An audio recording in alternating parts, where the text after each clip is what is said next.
a si dober v kartingu? Ne boš to mene vprašal, koliko sem jaz dober v karting, bolj ti bom rekel, da sem ful dober.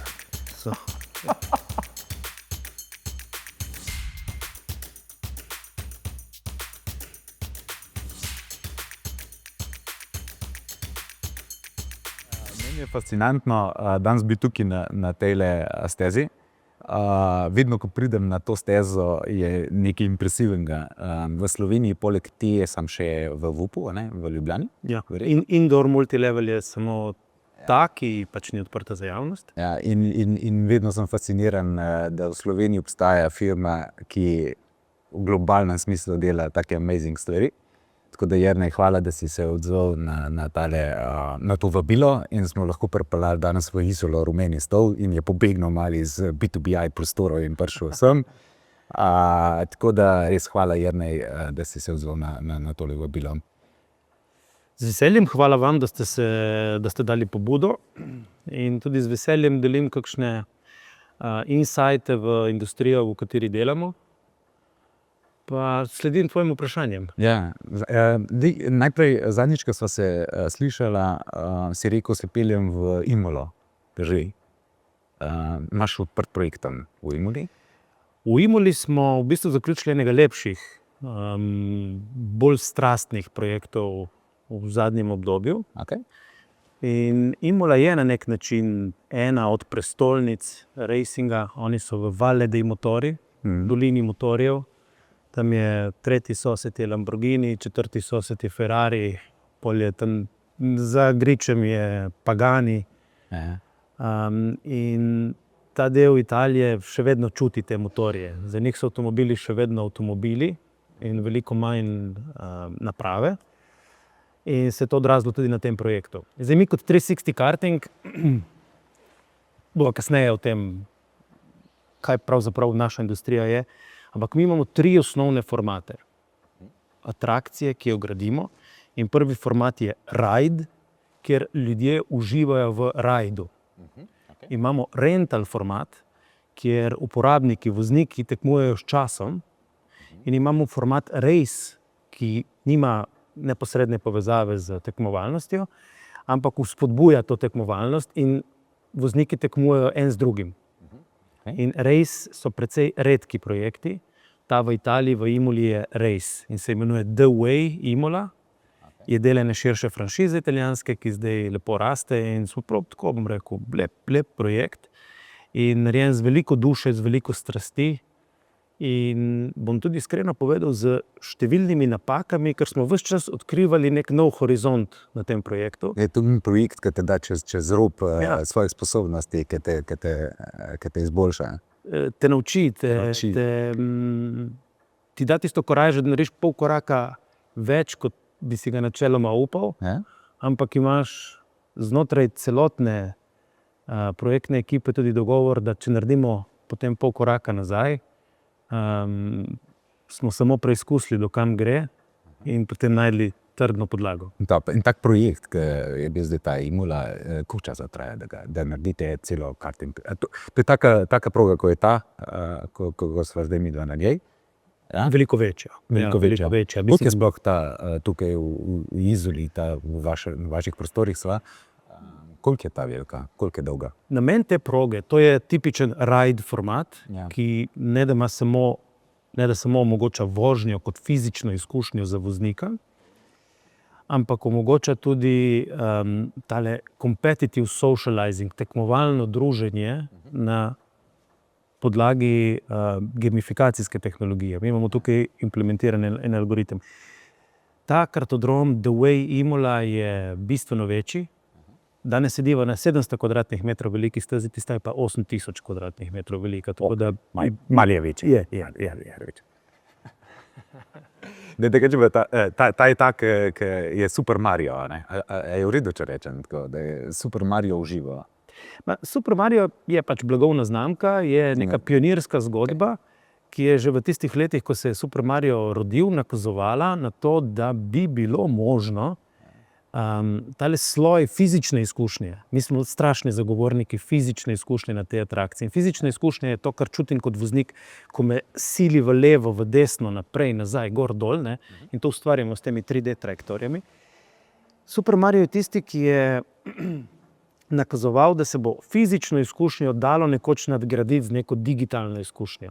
In takrat banane in ostali bonusi. Vrš banano in on za tabo gre bolj počasi. In povzročiš spremembo fizične izkušnje pri vozniku, ki vozi za tabo, pred tabo. Ja. In to se dejansko tukaj dogaja. To tehnologijo danes imamo. To je res impresivno. Jaz sem zadnjič probal in je res dober. Tako da, ja, ok. Ok, se pravi, v Imoli je bistveno večja in kaj predvsem dolžina proge je pol, ali še tudi te gadgeti noter, kakšne izkušnje, vse mogoče, samo unaj racing si rekel, ne? Imola, tako da mogoče zaključiva, Imola je pač eden izmed naših letošnjih projektov, je specifičen zato, ker se zelo vrača k temu evropskemu načinu razumevanja vožnje.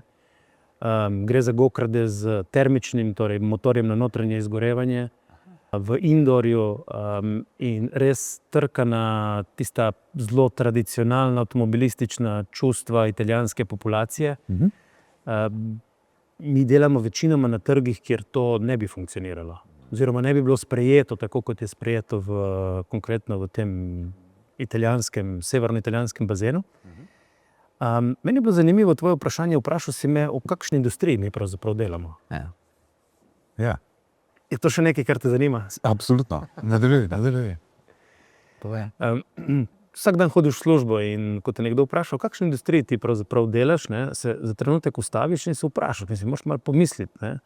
In mi smo v zabaviščni industriji, zabavni industriji, ne. Zdaj, zabavna industrija gre od tle do tja dol, kle vmes so cel nabor te obliki načinov zabave. Mi smo v industriji zabaviščnih parkov. Pa še tudi tukaj znotraj je niša, to so večinoma indoor zabaviščni parki, ki so namenjeni različnim javnostim. In mi v to industrijo dobavljamo najbolj spontano, najbolj intuitivno atrakcijo za fizično izkušnjo. In tej atrakciji se reče večnivojska indoor karting steza. To je atrakcija. Karting steze so se iz tega, da so bile pač steze, na katero si pripeljal gokart, so postale ekosistemi. In ključno sporočilo, ključno odkritje, do katerega smo prišli, je v resnici to, da je ta ekosistem nekaj, kar v povprečju nariše 100,000 nasmeškov na usta uporabnikov letno. Okay. Investitorjem pa omogoča donose velikostnega razreda 30 ali več procentov letno, glede na začetno investicijo. Kar je impresivno, zaradi tega, ker kvadratura, ki jo potrebujete in lokacija, na kateri postavljate, je kar velika, se pravi, to so kar velike investicije. Skratka, impresivno, da uspejo potem dosegati take return on investment. Kvadratura se s časom in s spremembo tehnologije zmanjšuje. S tem, ko se zmanjšuje kvadratura, se bistveno povečuje nabor primernih lokacij.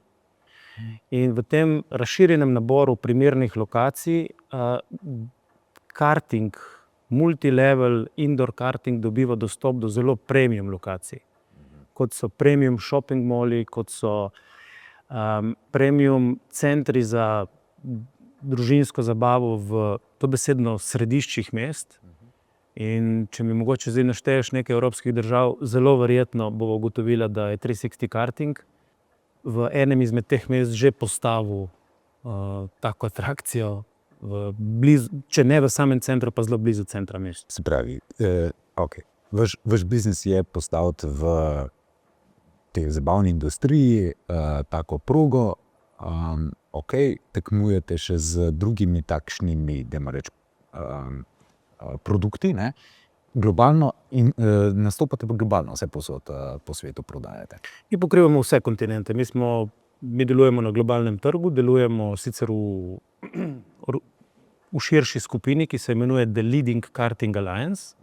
Iz tega bom kasneje tudi razložil nekaj konkurenčnih prednosti.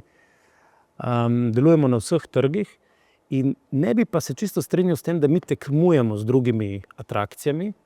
ker karting je tako imenovana anchor attraction. In anchor attraction je tisti, ki da neko prepoznavnost posamični lokaciji in ta lokacija postane izredno ugodno okolje za nameščanje drugih atrakcij na okoli, ki zaradi tega postanejo še profitabilnejše in omogočajo še bolj celovito zabavno izkušnjo končnemu uporabniku. Tako da mi smo zelo pogosto v arhitekturnih načrtih, v nekih vizijah začetnih projektov že vnaprej določeni kot sidrna anchor attraction. Ko jedrna popol. Tako. Top, vrhunsko. Ja. Ok, in v tem, kar vi počnete, globalno imate konkurenco. Koliko recimo je vaš tržni delež v tej niši, ki jo pokrivate, najbrž imate neko ceno?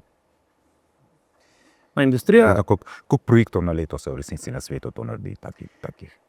na leto, koliko kartodromov se zgradi na leto, zdaj, kje se pravzaprav gradnja kartodromov začne, še vedno obstaja ta do it yourself, kjer nekdo nekaj naredi na temelju strasti, na temelju lastnega znanja in lastnega zagona, in tega podatka dejansko ni. Naša ocena je, da se takšnih stez zgradi reda velikosti 100 na leto, Okay. nato se jih pa zgradi še nekje 100 na veliko bolj profesionalen način.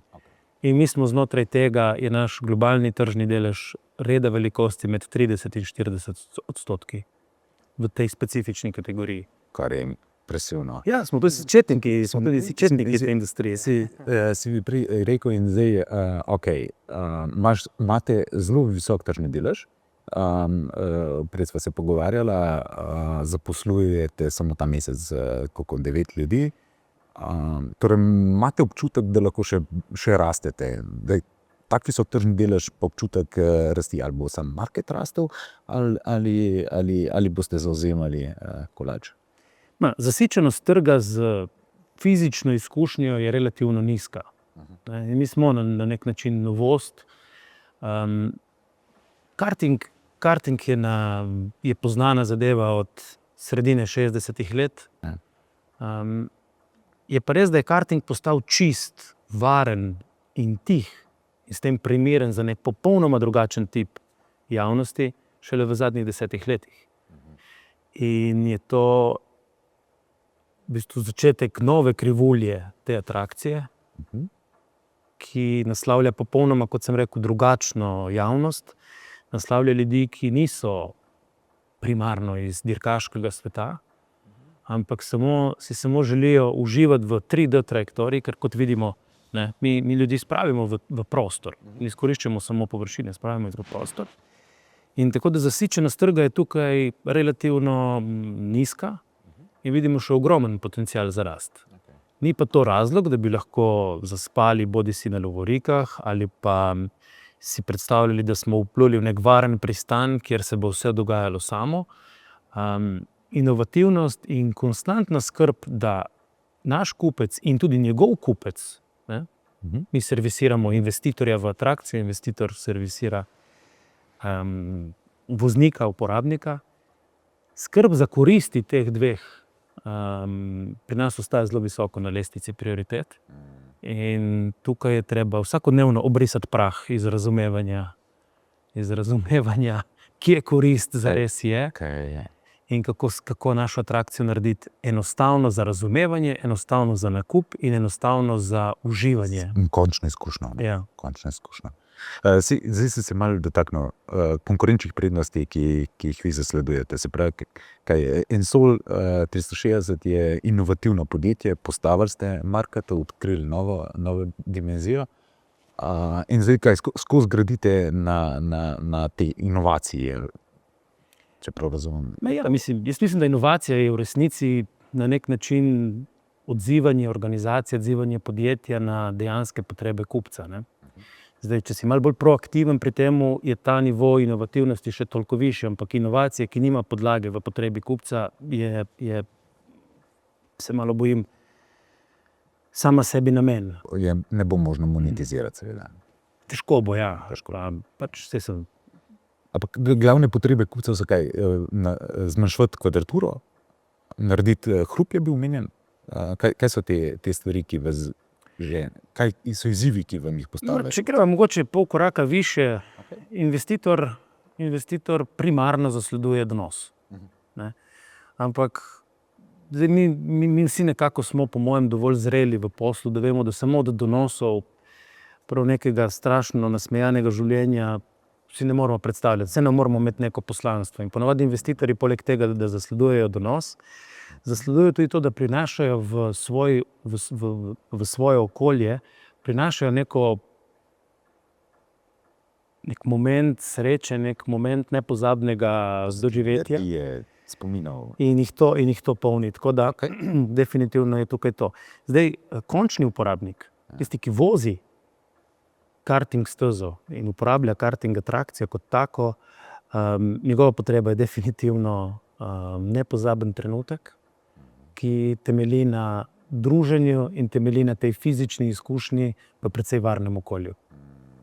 Okay. In to je tisto, kar mi inženiramo. Zdaj pa, če greva na to, kje so pravzaprav konkurenčne prednosti 360 kartinga, mi zaenkrat ostajamo edini na trgu, ki ponujamo tako imenovani one-stop shop. Okay. Pri nas je na voljo celovita rešitev, kar pomeni od začetnih dizajn storitev do samega produkta in vseh podsistemov, ki sodijo zraven. Tako da ko mi zaključimo projekt, je atrakcija polno funkcionalna.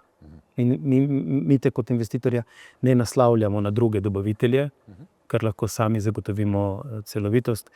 V praksi to pomeni, da greste v Azijo, kamorkoli že, in tam zmontirate na koncu progo do konca in jo predate v funkcionalnem stanju. Karting atrakcija je sestavljena iz same steze, je sestavljena iz neke flote go-kardov, ki gre od 20 do 60 vozil, in je sestavljena iz nekega softverskega sistema, s katerim se celotno atrakcijo upravlja. In to je ta one-stop shop, kjer dejansko paketno zagotoviš polno funkcionalno atrakcijo, ki je pripravljena za na trg dan po zaključku projekta. Tako da, to je zagotovo, ne? One-stop shop je tista zadeva, ki nas diferencira danes. Druga zadeva je, da imamo izredno močno prepleten produkt s storitvami. In smo bili kot prvi v industriji, ki smo uvedli profesionalni project management, da smo, kakorkoli se to smešno sliši, ne? Ampak v mladi nastajajoči, skoraj da startupovski industriji, ki danes to ni več, je nekdo mogel ponuditi prvi profesionalni project management, installation management. Kaj se dogaja pravzaprav med tem, ko inštaliramo atrakcijo na drugem kontinentu, kako komuniciramo. Profesionalizacija dizajna. Dizajn ni del produkta, dizajn je ločen del projekta, kjer najprej poskrbimo, da je kupec slišan in da je njegova vizija prenešena v vse ključne parametre projekta. In ta prepletenost produkta in storitev, ki sem jih naštel, še nekaj jih je naša druga konkurenčna prednost. Tretja pa je zagotovo ta, da smo v bistvu inženirski mindset upregli v inženiranje končne izkušnje uporabnika, ne pa same komponente. Oblika, funkcija, material, dimenzija komponente je v službi izkušnje končnega uporabnika. Varnost, učinkovitost, to so pa postajajo počasi higienski minimumi, ki jih pa mora zagotoviti. Vrhunsko. In potem pripeljete sem v Izolo investitorje in jih navdušite s to progo. Ja? Pa si mi razlagal, mislim, skoraj kadarkoli pridemo tukaj nekaj eminentne goste. Tako, ne vem, zdaj si mi razlagal o Arabcih. Lahko poveš? To je novost. Novost, ki sicer je nova že 3 leta. Mi smo se preselili v te nove prostore. Mislim, da to je tak lep košček sveta. Izola, slovenska obala, Slovenija kot taka. Jaz sem velik zagovornik tega prostora za življenje in posel. Ja, res je. Danes imamo takšno infrastrukturo, da lahko pokažemo delujočo atrakcijo v naravni velikosti. Zdaj kamera tle sicer ne posname, ampak imamo tle 20 inženirjev, ki so spet prepleteni s to atrakcijo in vse podporne funkcije. In ja, nas obišče približno 200 poslovnih gostov letno. In to nam daje nek dodaten vzvod v temu, kako lahko pravzaprav poskrbimo, ustvarimo okolje, v katerem je kupec še boljše slišan. In zelo pogosto se zgodi, da kupec pride sem s svojo vizijo, uporabi našo infrastrukturo, naše procese, da ta vizija dobi realno obliko. To je glavna dodana vrednost teh poslovnih obiskov, ki jih imamo tukaj, ne. Zdaj, kaj vse se dogaja ob, pred in po teh obiskih, je morda manj pomembno kot to, da pripelješ vizionarskega kupca, investitorja in to prekriješ z lastno kompetenco, proces in infrastrukturo, in rezultat tega je jasen obris novega projekta. Ja. Vrhunsko. Meni pri tebi, jaz blazno spoštujem ljudi, ki dajo veliko. Kako bi to sploh opisal na ne prepustiti naključjem ali pa pripravi. Si tudi prej že enkrat vmes omenil, ne. Spravi, zelo težiš k temu, da je stvar pod kontrolo, da razumeš, kaj boš delal v prihodnosti, da boš imel pod kontrolo, ne. Kako vidiš podatke v tej zgodbi? Zdaj, na prvi pogled, karting, precej, se zdi bolj gradbeni posel, inženirsko gradbeni posel. Kje vi to podatke vidite, zakaj jih toliko uporabljate, kot jih uporabljate? Še lahko mogoče se malo na te, je pomembno zato, da veste, kakšni posli so dobri posli, ali ne vem, kako vidiš vse te stvari? Dobro, zdaj skrb za dostopnost in transparenco podatkov v prvi vrsti temelji na tem, da so midva prijatelja. Ker imeti roka pirnata ob sebi, ko govorimo o podatkih, ni tako slaba taktika, ne? Hvala. Okay. In to velja za preostanek B2, BI ekipe. Zdaj pa, če dam šalo mogoče malo na stran, je pa mislim, ne da se zdaj šalim, ampak zdaj, jaz ne vem, jaz si ne predstavljam, da bi lahko delovali z manj podatki, kakor danes delujemo. In zdaj podatki nastajajo seveda v tem, ko orjemo ledino na trgu, in temu rečemo ponavadi neki marketinški reporti. Mi moramo malo čutiti market, ne, ker so naši projektni cikli precej dolgi, in če ne vidimo vsaj 6 do 12 mesecev vnaprej, bomo ujeti na levi nogi. Okay. Enako velja v prodaji, ne. To, da smo mi danes sposobni reda velikosti nekaj 1000 ton železa, lesa, plastike, kemičnih premazov in tako naprej, spraviti v pravem trenutku na pravi del sveta, pomeni, da moramo upravljati z eno precej kompleksno dobavno verigo. In tudi tukaj rabimo, naš obzorje mora biti vsaj nekaj mesečno. Enako velja potem v izvedbi, inženirski izvedbi projekta.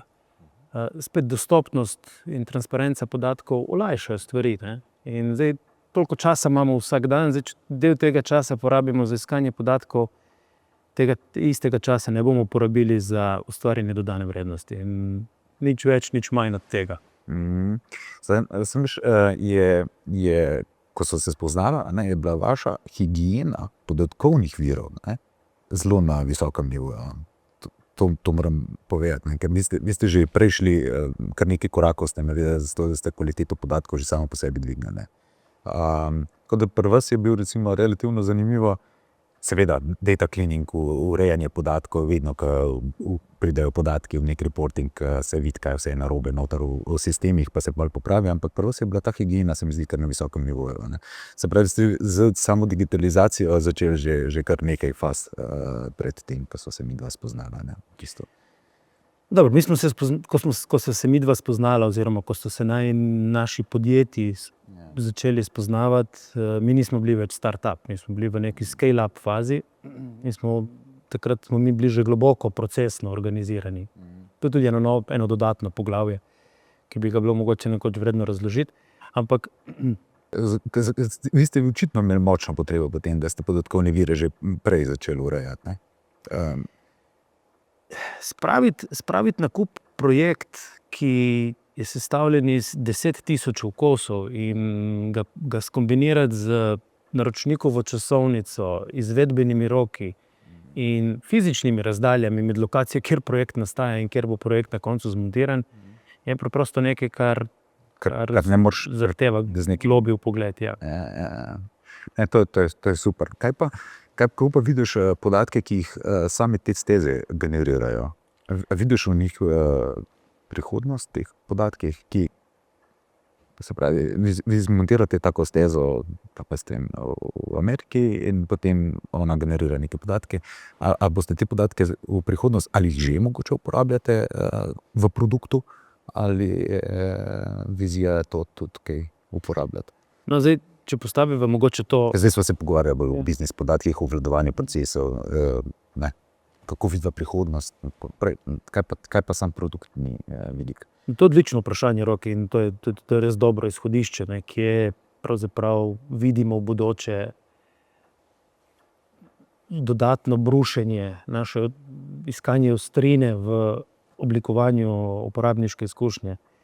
In zdaj mi kot član skupine The Leading Karting Alliance, kjer imamo še 2 sestrski podjetji, ampak samo 360 Karting iz Izole je postavil približno 200 trackov po svetu in te treki, torej te steze, te atrakcije, imajo približno 15 milijonov voznikov letno. Vsak voznik pa naredi približno 17 krogov na tiket, na karto.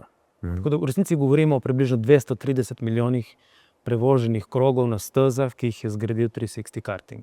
In zdaj, če bi se mi z vsakega kroga lahko nekaj malega naučili in v bistvu ta podatek uporabili v dodatnem razumevanju uporabniške izkušnje, učinkovitosti, varnosti, bi to sigurno bil nek neusahljivi vir konstantnega učenja.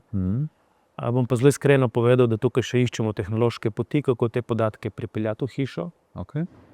Zdaj z mojim precej osnovnim informacijskim razumevanjem uporabil besedo, to je big data, ki ga bomo morali počistiti in narediti razumljivega, tako da ga lahko prevedemo v vedenje naše organizacije nekega dne.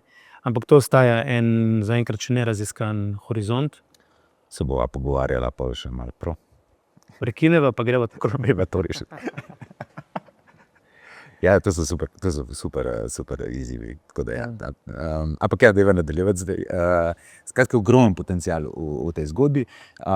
Pri čemer se pravi, vidiš rabo teh podatkov pri boljši uporabi načrtovanju čez inženiringi, se pravi pri boljšem načrtovanju gradnje produkta na naslednjo raven, ali je možno tudi te podatke uporabljati da bi jih monetiziral za kakšen smisel, ne vem, ali za vzdrževalne namene, ali za, ne vem, kaj pa vem. Iskanje dodatnih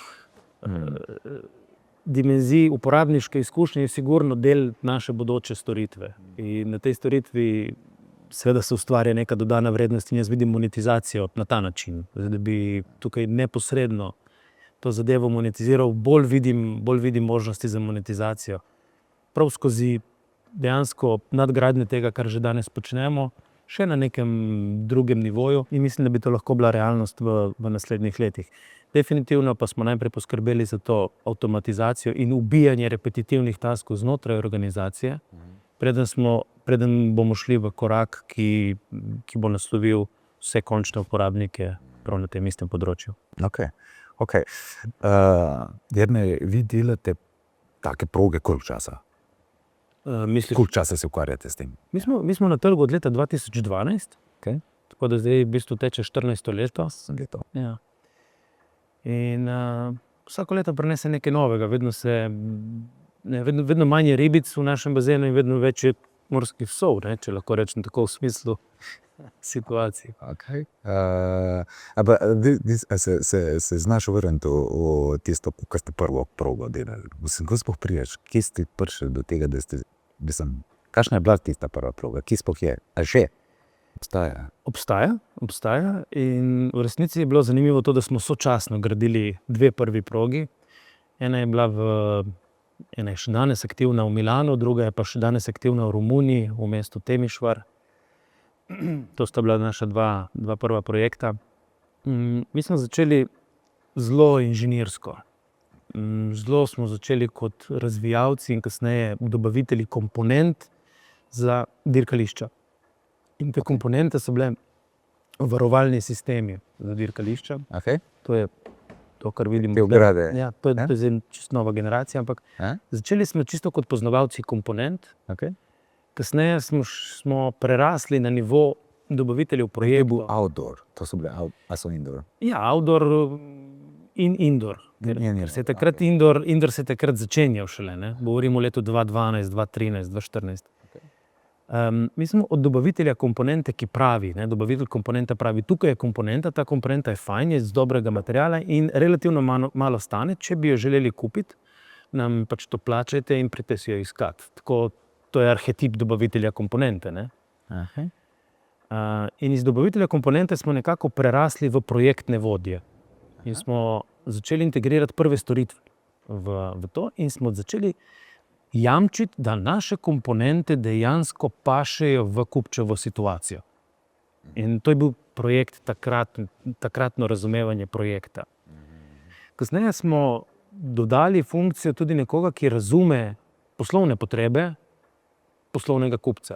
Smo rekli, krasno, v tvojem prostoru bi lahko sestavili takšno stezo, takšno atrakcijo s takšnimi kapacitetami in občutek imamo, da bi ti lahko, če bi se tukaj podpisal, toliko zaslužil. In na to je minilo še nekaj let, ko smo začeli biti inženirji izkušnje končnega uporabnika. Ker smo rekli, če se mi dva danes zmeniva, boš ti toliko zaslužil, tvoji končni uporabniki bodo pa doživeli takšno izkušnjo.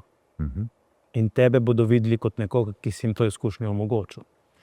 In jaz mislim, da je to na nek način tudi poslanstvo tega podjetja, da prinaša več boljšega kartinga bližje več ljudem, oziroma da ustvarja nepozabne trenutke na številnih koncih sveta, kjer je pač priložnost za to. Ok. Se pravi, če poenostavim, iz tega, da ste delali te, plastične so te Ja, to so odbojne, plastične komponente. te plastične, te odbojne komponente, ste preko project managementa prišli do user experience, ki ste ga... Vmes smo imeli še poznavanje dejansko poslovnih okoliščin posamičnega investitorja, kupca, poslovnega kupca. Ne? Okay. Tako da tehnik, project manager, poslovni svetovalec, načrtovalec izkušnja. Lepo rast. Ja. Leto 2012 ste se tega lotili. Jernej, ti si to se nekako ustanovil in peljal dolga leta, ampak danes nisi več lastnik te firme. Ne? Mi si omenjal, da ste člani grupe. Jaz bom rekel, jaz to foundersko zgodbo v resnici ne prepisujem nekega strašnega teže in pomena. Ne? Ker to podjetje je drugi dan imelo ljudi, ki so verjeli v to, drugi dan po ustanovitvi. In te ljudje številni so še danes z nami in so ti prvoborci. In kmalu za njimi je prišla druga generacija, ki danes je to vse že nekako prekrito eno z drugim. In jaz tukaj res moram reči, da je bil en tak dober moment, kako smo skupaj rasli, kako smo se skupaj dopolnjevali. In je to dejansko sestavilo zgodbo 360 kartinga. Tako da bi jaz tukaj sebe bistveno postavljal v ospredje ali pa kaj podobnega, res ne bi bilo fair. In tega, tako, mislim, tle moram biti precej jasen, da v resnici je to bilo ves čas ekipno delo, kjer smo bili na kupu ljudje, ki so verjeli, ko res ni bilo za verjeti. So bili trenutki, ko ni bilo v kaj verjeti, pa se je kar verjelo. Ok. Ampak pol vsem nekaj trenutku si kot lastnik izstopil, ne? Ne, tudi to ne bo držalo. Mi smo postali del The Leading Karting Alliance, kjer smo podjetje 360 Karting kot vodilno na področju karting stez. poiskali stopili v isto skupino kot največji proizvajalec gokardov na svetu, Sodikart, in največji dobavitelj, najbolj priznan dobavitelj softverskih sistemov za upravljanje te atrakcije. In mi skupaj danes smo pod istim dežnikom, pri čemer so lastniki, so ustanovitelji teh podjetij, nismo izstopili, temveč smo v bistvu samo poenotili interes na kanc višjem nivoju in tako ustvarili neko zavezništvo, alianco, ki je še danes unikum na globalnem trgu in kot takšna deluje. In tega ne bi naredili, če ne bi takrat, seveda zdaj so zadeve, ko gledaš nazaj, veliko bolj jasne, kot so bile v tistem trenutku, ampak mi tega ne bi naredili, če ne bi verjeli, da bo to prineslo dodatno vrednost na trgu, v načinu našega delovanja in pojavljanja na trgu. Govoriš, da je lažje pridobivati projekte, prodajni funkciji, pa tudi konec koncev celoten paket, ki ga dobavaš. The Leading Karting Alliance daje veliko boljšo rešitev na trg, kot bi jo dajala ta 3 podjetja posamično. Veliko boljšo izkušnjo, veliko boljšo rešitev, z veliko manj potreb po usklajevanju, iskanju kompatibilnosti med sistemi. Danes se to naredi v hiši, preden gre na trg. Da ste se združili v to grupo. Pa je bila težka, mislim, kot vsak dan 10 drugih. Ker to je tako, se neko avtonomijo se vseeno izgubiš, ne? Jaz mislim, da te težke odločitve so del vsak dana na tvoji mizi, na moji mizi, na mizi vseh ostalih kolegov. Tako da jaz ni nekaj posebno bolečih spominov na to obdobje. Kvečemu lahko rečem, da bi to definitivno ponovil, ker je to bilo dobro za razvoj te atrakcije na globalnem trgu in za iskanje nove meje te industrije, ki se reče industrija zabaviščnih parkov. Sej veš, kam ciljem. Treba biti včasih za take poteze res imeti jajca, da greš čez to. Ja, bravo, čestitam. Ni lahko. Ok, good. Ampak ti si pa izkušnje nabiral pa še kakšno generacijo prej. Kaj si pred tem počel? Mislim, moj background je inženirski. In zdaj seveda vsi vemo, da če inženir ima poti na trg, je potencialno izpostavljen problemu, ki se mu reče pač to, da nima končnega epiloga. Na koncu vsi delamo zato, da zadovoljimo potrebo nekega kupca in to enako sem počel jaz. Tako da, ja, jaz prihajam iz inženirskih voda. Jaz sem se ukvarjal z plastičnimi komponentami. Prej so omenila, da to je bil začetek 360 kartinga že v predhodni karieri.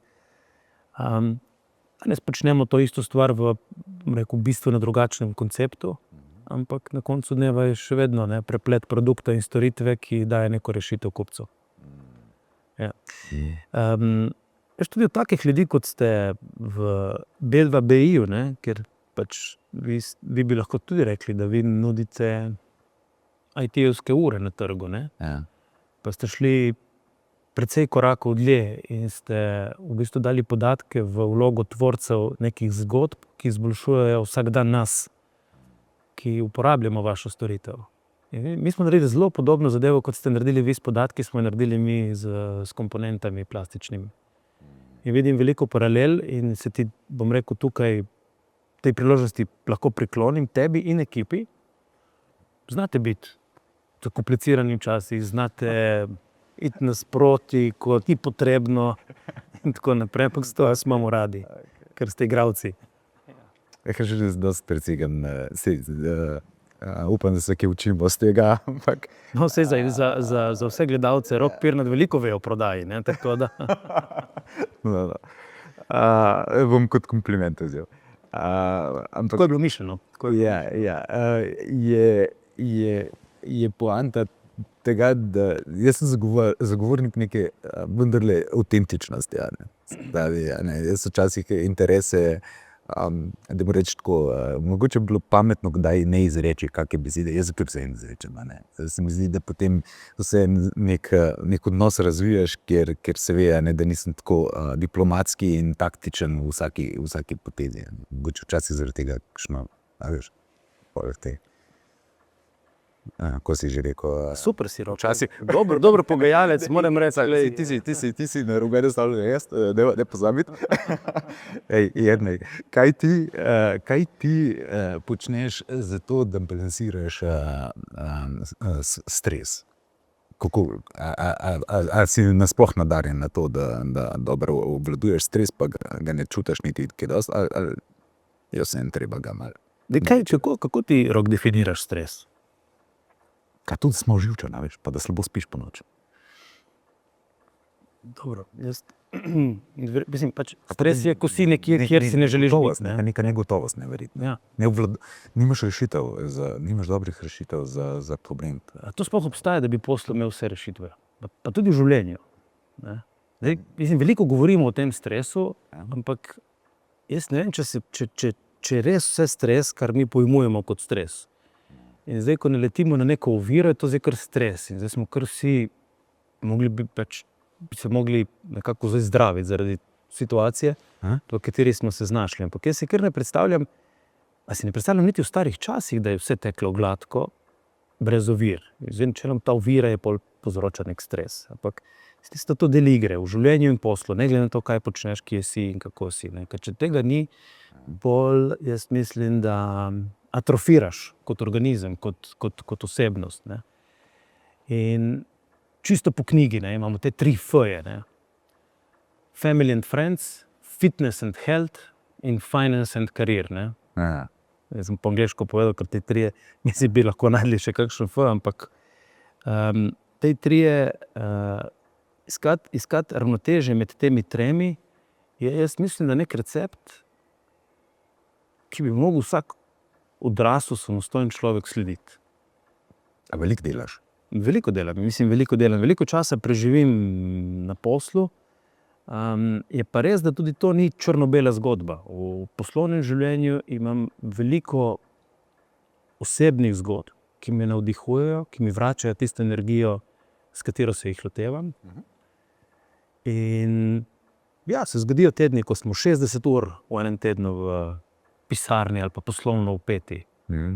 Ampak ne znam pa ločiti, katere komponente v teh 60 urah tega specifičnega tedna so res poslovne in marsikatere so osebno motivirane, gnane in se jim ne želim odpovedati.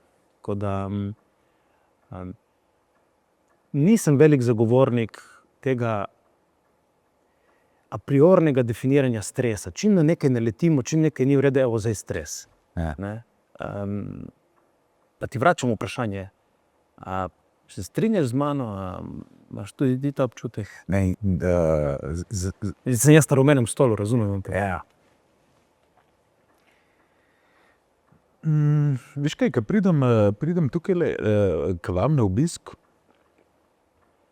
je ena lepota ta, da obstaja en občutek nekega miru tukaj. Ni hektično. Še nikoli nisem, sem bil tukaj, mogoče imate tu kdaj rečemo burne debate. Ne? Ampak je velikokrat, kako znamo narediti situacijo stresno, bolj kot mogoče se jaz zdaj malo učim, tega, da mogoče je situacija, ki je problema, ne? Pa z te situacije lahko naredimo veliko dramo. Ne? Pa mogoče ni potrebno, pa rajši energijo usmerimo v reševanje izzivov, kot pa eskalacija in delati dramo iz te. Tako da se mi zdi, da je tudi na nek način en vidik tega, kako neko situacijo, ki rečeš stresne, ne? V resnici naredimo v bistvu si nek teater, kjer pa pol mogoče res neka stiska nastane. Ne močim, tako naprej. Ne vem, če me razumeš, kaj hočem povedati. Ne? Sigurno je na nas, da... Leadership, ne, se pravi, kako vendarle umiriti zadeve, dajmo pogledati na zadevo, poiščemo predloge, ne, ali pa samo pač udarjati po mizi in se jeziti, ne, in še eskalirati večjo stopnjo. Se strinjam, ravno včeraj sem imel takšno situacijo, kjer sem sam bil kreator drame, skvajšnje drame na sestanku in me je sodelavec iz ekipe pomiril z zelo objektivno razlago argumentov, pomiril situacijo in smo šli naprej. A je še imel Power BI gor? Klipal? To je bila njegova dodatna karta, če jaz ne bi razumel, bi potem Bi še pa še... to karto obigral in bi dal Power BI report. A ja, tako da znaš že tudi, ne? Okay, zdaj se kar umire. Jaz se malo bolj počutim, da se ne zdrama Queen, ampak vsake cajta pa seveda, ja. Drugače dejansko, meni je že veliko ljudi reklo, da z reportingom dejansko je veliko lažje umiriti stres, v smislu tega, da pogledamo, kaj je res, kaj ni res. Mislim, da Aleša Mižiko je v prvi epizodi tega podcasta govorila o tem, da ko vmes so menjali ERP, ne, pa skupino pa tako naprej, ustanovali in ni videla, kam gre, ne, da je tudi ta stres bil. Ne, podatki pomagajo tudi se umiriti pa videti, kam greš, pa tako naprej si razlagal v prihodnosti, ne, da gledaš podatke za naprej. Moje mnenje je, da kdorkoli je v poslu tisti minimum, na ladji rečemo, kapetan mora tudi brez kompasa vedeti, ali pluje proti jugu, ali pluje proti severu. In ne moramo se pogovarjati o dobrem kapetanu, če moramo na kompas pogledati, kam barka pluje.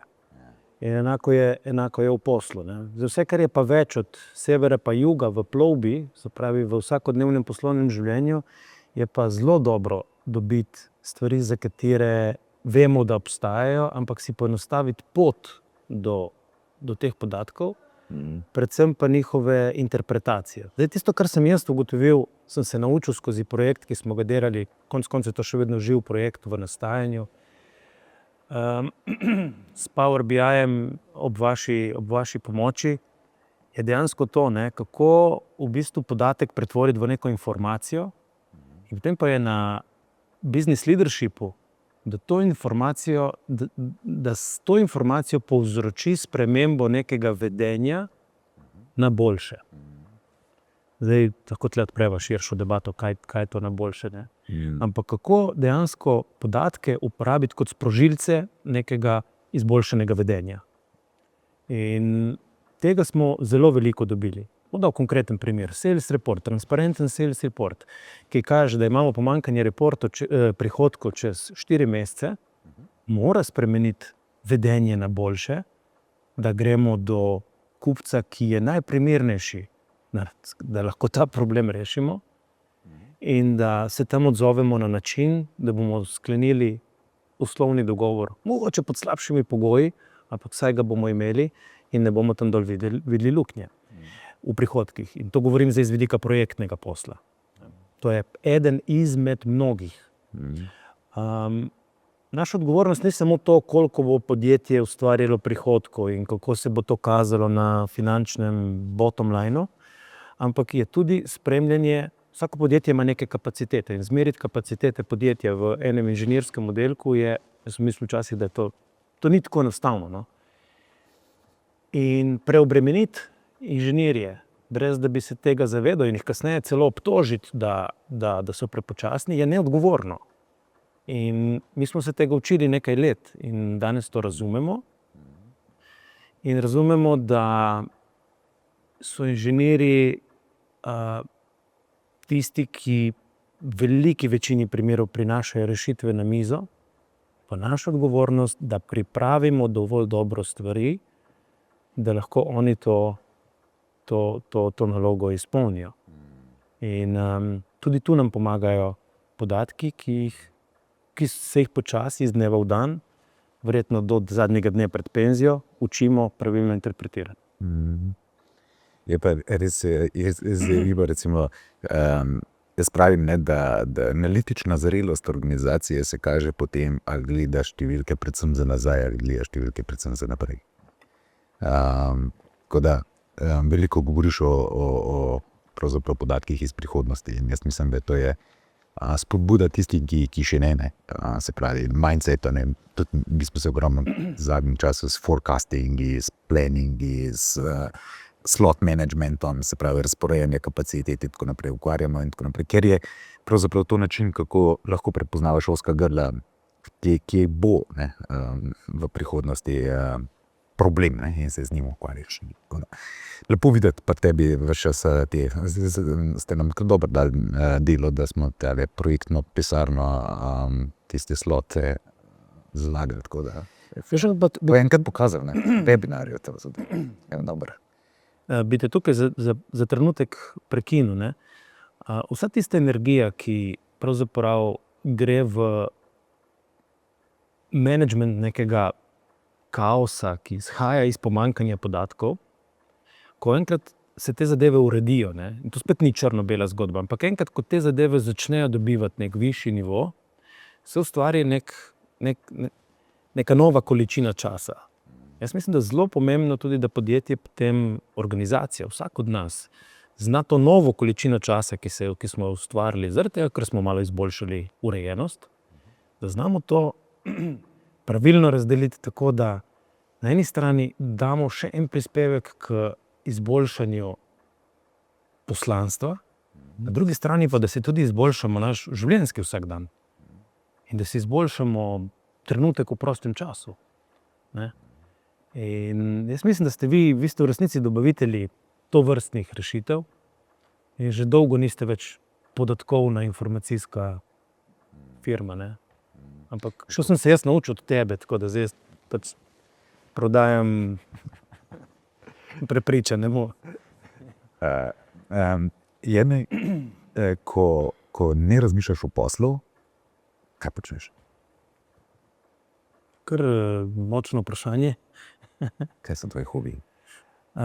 Dobro, jaz sem, kot smo rekli prej, jaz imam eno tako urejeno družinsko življenje, 2 krasni hčeri, 1 ženo, za razliko od nekaterih drugih kultur, prej sva imela. To je v kontekst, ker si imel goste tukaj, ker sem se že prehvalil, ki je razlagal, da ima še drugo ženo. Ja, mislim, mi kot nekdo, ki nastopa na globalnem trgu, vidimo tudi te druge kulture in jih v celoti sprejemamo. Mislim, tukaj res moram reči, da je to tudi ena od lepot našega vsakodnevnega delovanja. Ja. Jaz v prostem času še enkrat pravim, na prvem mestu je seveda skrb za družino in skrb za zdravje, ker če to ne funkcionira, imamo hitro lahko še kje drugje kakšen problem. Sem velik ljubitelj lokalnega okolja, iz katerega prihajam, iz katerega smo konec koncev zrasli. Tako da jaz ogromno prostega časa preživim na morju. Dobesedno na morju. Dobesedno na morju. Jaz veliko plujem, tako po slovenskem morju, kot po hrvaškem, včasih tudi italijanskem. Naj tukaj izkoristim priložnost, da jaz nisem eden tistih, ki pravim, da slovensko morje ni fajn. Slovensko morje je krasno morje. Ima svoje geološke in naravne značilnosti, samo drugačne kot mogoče bolj južno v Jadranu. Seveda pa je, ko napolniš kozarec, življenjski kozarec z vsemi temi ključnimi stvarmi, s temi ključnimi kamenčki, potem ostane vmes nekaj prostora in če zliješ notri še malo piva, ugotoviš, da to pivo še vedno se ujame v ta kozarec. Tako da jaz tudi to puščam v življenju, da imam pol pivo s prijatelji. S prijatelji. Ja. Tukaj sem kar sistematičen. Ja. Jaz jadram, druge športe imam pa zelo rad, pa tudi pivo, jaz si pa malo dati zraven. Jaz tudi ne jadram. Jaz imam, nimam jader na... Sam čovn. Motornjak, ja. In tudi po zimi. Po zimi malo manj, vseeno smo v severnem Jadranu, tako da burja lahko pokaže zobe tle. Najljubša ti hvala za vse, kar si povedal. Zame je bilo zanimivo, zelo zanimivo, navdihujoče, kot vedno se s tabo pogovarjati. Tako da jaz verjamem, da bodo tudi najnim poslušalcem všeč. Tako da hvala ti še enkrat, da si nas gostil danes tukaj, da nas gostite. in da smo bili deležni teh tvojih misli. Hvala tebi, hvala ekipi. In medtem, ko bomo prenašali več boljšega kartinga bližje več ljudem, bomo tudi podatke usmerili v pravi smeri, tako da jaz verjamem, da imamo eno lepo zgodbo pred nami. Velja. Hvala.